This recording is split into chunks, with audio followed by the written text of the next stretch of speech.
તો આજે મુખ્યમંત્રી શ્રી ભૂપેન્દ્રભાઈ પટેલના 4 વર્ષ પૂર્ણ થયા અને ખૂબ જ સારી એવી એમને ગુજરાત વતી હું એમને અભિનંદન પાઠવું છું.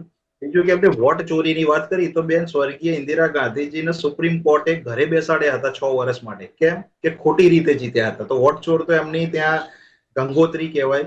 બીજું કે બાબા સાહેબ આંબેડકરના 73,000 વોટ આ લોકોએ ખારીજ કરાયા હતા અને ચાચા નહેરુ એમને હરાયા હતા. તો વોટ ચોર તો આ લોકોની પહેલાથી ઇતિહાસ રહેલો છે. તમારા વચ્ચે હું નથી બોલ્યો. બીજું કે તમે પોતે કાઉન્સિલર છો તો તમને ખબર હોવી જોઈએ કે મુખ્યમંત્રી અમારા જગદીશ વિશ્વકર્માજી ત્યાંના પ્રભારી જે બનાસકાંઠામાં ગયા, તમારા કેનીબેન સાંસદ ક્યાં ગયા હતા? તમારા રાહુલ ગાંધી સુધી પાણીમાં એક મિનિટ તમારા સંસદના ઉદ્ઘાટન હોય. નિલેશભાઈ, હું આપને રોકવા માંગીશ. આપણે ટોપિકથી બહાર જઈ રહ્યા છીએ અત્યારે. રાહુલ ગાંધીજી બેંકોકમાં, થાઈલેન્ડમાં ક્યાં જાય? પ્રવાસ આપો. તમે આજે દેશમાં સારી એવી જે જરૂરિયાત હોય ત્યારે આજે ગુજરાત પર છે. એક મિનિટ ઉભારો ભાઈ, ઉભારો. સાંભળવાનું છે હજી તો તમારે કે તમારા મલ્લિકાર્જુન ખડગે ગુજરાતમાં સડેલી કર્યું. અરે ભાઈ, આખી કોંગ્રેસ જ સડેલી થઈ ગયેલી છે. તમે ક્યાં 30 વર્ષથી